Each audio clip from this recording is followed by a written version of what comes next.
Wow. You look so handsome. Do I have to talk to you, Joel, or can I just talk to myself? You can just talk to yourself. So Might be nicer. Okay, boys. Hey, yes. What are we talking about today? Interesting. Yeah, we're talking about Christmas, really, Christmas. and the wants and needs of people. Did you drive in some snow this morning? No, I walked in some snow. I'm just a block away, so Nice. the kids and I just trudged through some nice wet snow. It was pretty slushy. Yeah. But then when I got home, these huge chunks of snow really started coming down. It was awesome. Good. It's snowman making wet. Yeah, I was gonna grab my camera and do like a long exposure, see how it would look, just falling down in like a rainfall. I wonder how that would look. Yeah, like a waterfall effect. Yeah. That's all right. Yeah. Cool. It brings you the Christmas spirit in just, middle of November. In the middle of November. It's okay. All the stores have geared up and all the Christmas ads are out now. So we are 100% in Christmas mode. Sorry, holiday mode. That's a good segue.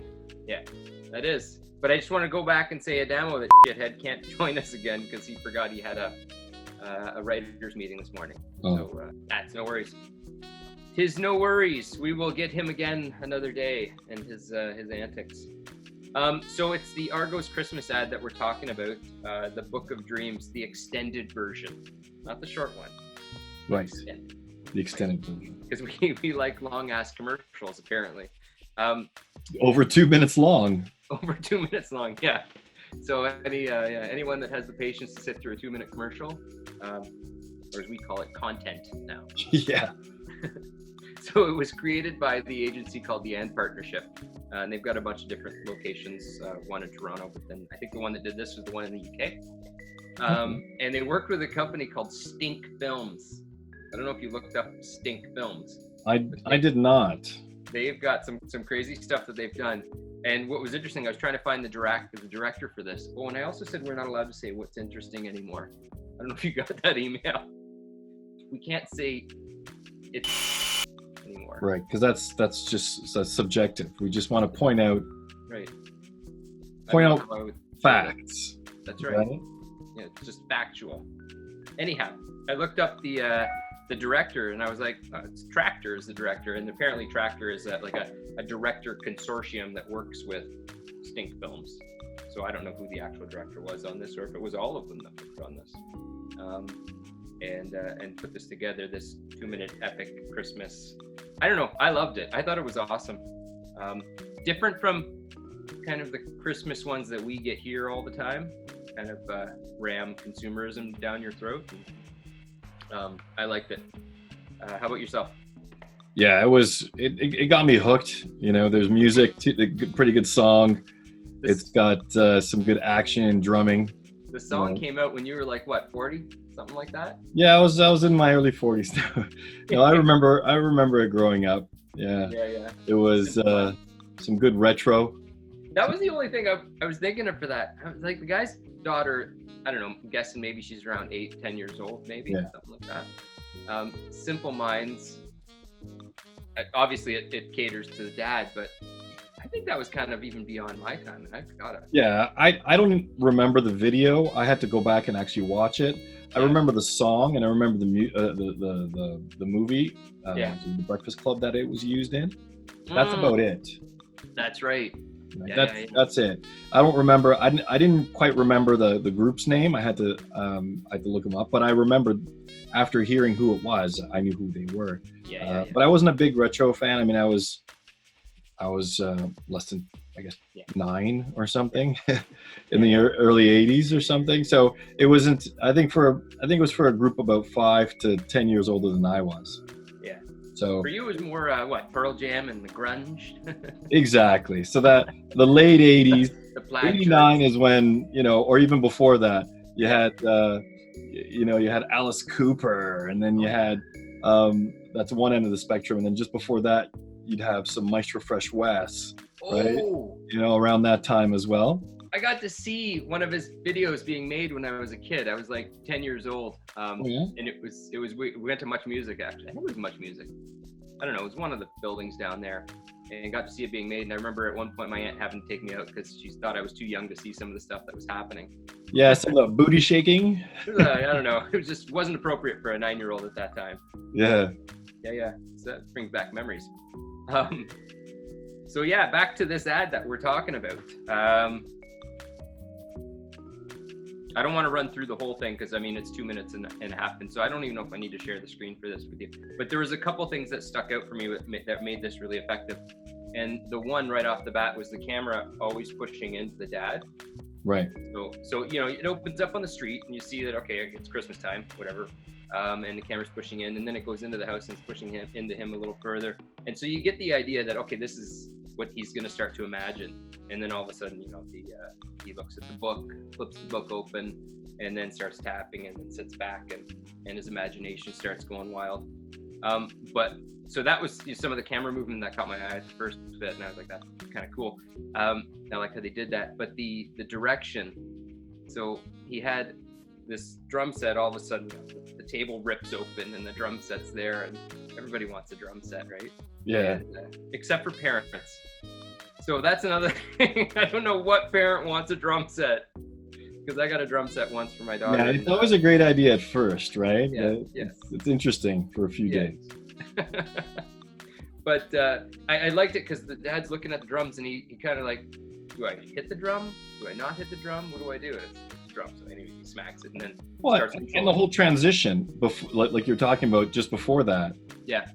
I stopped it a few times just to see exactly what was going on, what was on the table, and how the actual table opened. Because it was something that I wanted to see if there were any seams or anything that you could really pick out, just nitpicking really. Yeah. But they did it. But as far as propping goes, they had it to the T, right? They had clementines in the corner. They had some walnuts. They had the round little things and the gingerbread cookies. So they had it all set up, even though we only saw it for like a second, and then it cracked open. Yeah. But it cracked open. It looked like it was done, without CGI, anything like that, because it looked like the book flipped open, and it was all. I think it was pretty done. It was done pretty straightforward. It was great. I think it was straightforward. Yeah, I think it was all set design that kind of ran this one, but. Yeah, it was a crazy set that they built. I mean, when they started pulling the walls apart and you had the sparks going and all that. Exactly. That was cool. So I really like that. Back on the direction, I think it was at like 2.5 minutes. You're watching the girl after she slides down the banister and all this. And Dad says, get in the seat here. Yeah, because he does this because he made it appear. Yeah, exactly. So there he's totally controlling it. But then when she starts playing after a little while, I think it was at 2 minutes and 30 seconds. You look at her face and she goes berserk, just drumming away. It became a bit of a competition, right, between the two of them? A little drum battle. This was awesome. After that. And then after that, you had that crane shot from behind them kind of coming out to the crowd, which was another cool shot. And then you saw the stairway, like a kilometer down there. So no, it was really cool. I thought the idea of putting the girl going nuts in there was funny because, it's complete joy to be beating the crap out of a set of drums and in front of an audience for sure. I don't know if you've ever dreamed that, but I definitely have. Well, especially when there's confetti coming down and stuffed animals are surfing the crowd. I love that. Yeah. What was that? A Teddy Ruxpin or something? I'm not sure. I didn't look into whether that could have been one of their mascots. I'm not sure. Yeah, no idea. Or a reoccurring thing in their commercials. I'm not sure. But it was pretty. And I like the transition too between a set, like a home set, which started pulling apart, to more of a dreamlike state, all black and the spotlights, and then they brought it back on to, I guess it was no longer, it didn't really resemble a house at that point, but on stage, right? And then they were in front of a large crowd. That kind of transition was interesting. How they did that. Yeah, no, and they went from different angles, from really up close and intimate, some of the drumming scenes, and then they just really pulled back and just felt really natural. And then you had the confetti coming down and the lights going off. That was it. So that drumming scene where it was going back and forth between the dad and they just focused on, it was just drums Yeah. and the person, so either the kid or the dad. So I kind of like that, and that went on for like, I think it was 30 seconds, just going back and forth. Well, and they brought more drums in, so they would that's pop right. in another set just Yeah. to give them some extra oomph, some extra counter space, if you will. More noise to drive parents insane. Pretty much. What I like too is how they obviously had the permission and paid the royalty for the actual video, the music video playing. Yeah. Next to the Christmas tree at the beginning, right? When they, Yeah. I felt like the set was all, you're watching it and you envision the set being in like a one-dimensional, just as plain in front of you, right? But then the camera actually turns, or at least cuts to a different angle, the back corner where the TV and the tree is, where they are. And it basically, when like that whole pan or the whole dolly effect it did at first, it went like right by the tree, and then you got to see into that corner. Right. Which is an interesting little angle. Yeah. No, it was a good choice to put that in there, kind of set the whole thing up. The actual music video, it's not just music. You know, it could bring back some nostalgia for people, I guess. I would imagine more so people in the UK. We're buying all this stuff, but although his age group, it looks like the father would be a little young in my opinion, but that's just me. Could have been, yeah. He looks younger than I am, and I was like 9 years old at the time. they age well over there. Yes. Very well. And others age. But the tidbit, the girl, apparently, I think when they cast her, she is actually a really good drummer, apparently. And I thought that was kind of cool to actually, go and look for someone.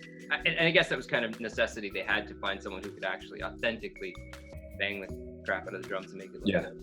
So. But she even left a comment below the actual video and said, "Thanks so much for having me. It was great. It was a blast." It was. I think reading a lot of the comments, I found that people were really entertained by it. So a lot of people were surprised at how entertained they were and how much they enjoyed it. Yeah. Which is good. Yeah. Which is great for that sort of thing. Yeah. It makes sense. It's always good to do something a little off the mark than what you get with the traditional Christmas ad. So I thought thought it was done well. It was done. It was done well from the opening set or scene to the transition to because it's hard. How do you transition from sitting at the table onto a mini drum set? Yeah, that's not an easy thing to do. Yeah, you gotta wonder what that conversation was. With the creative guys. Oh, then it gets cracks open, right? And then you plop down because it is really almost a foot shorter than what you'd expect. Yeah. And it's not really an adult drum set, so. Yeah. Well, they made it work though. It's all good. It all worked. Yeah. No, thought that was great. Awesome. Good talk, Lewis. I think. Yeah, you can order something from Argos? No. What I was going to do is actually see if I can get a contractor to get my office to kind of move in and out. Right. And not spark up too much like that one corner? Well, yeah. Well, that's the wiring. Yeah. Foolish wiring. Left enough clearance or something, yeah. Yeah. There were Nice. some really nice touches to that. I think things like that, they didn't have to, make the whole room bigger, but it just added to the whole flow and feel of things getting bigger and bigger, and then all of a sudden you're up on stage. Awesome. I think that's it. It's the dream. It's everyone's dream. Yeah. There you go. Awesome. Good chat, Lewis. Let's chat again about this, but I think we got to go find a video to make now where we can use a movable set. Yes. Yeah, I mean it's. I think now we've gotten to the point where we can dive into that sort of thing. Yeah? We're experienced enough. We can start moving walls. Yeah, I'm still trying to find that. I talked to you about the tree. I'm still trying to find out how to hang the tree so you can see the roots, and I think we need machinery. We do. I mean, people, and then if we do an outtake of how we got that tree stripped, people will be horrified. Yeah. Like, oh, that's how you did it. Oh, don't ever do that again. You just killed a perfectly good old growth tree. No, I think we need to find one that's downed already, or else we're out of jobs. Or that we call someone in to down it. Yes. No. There you go. We wouldn't do that. That's not right. That's not right.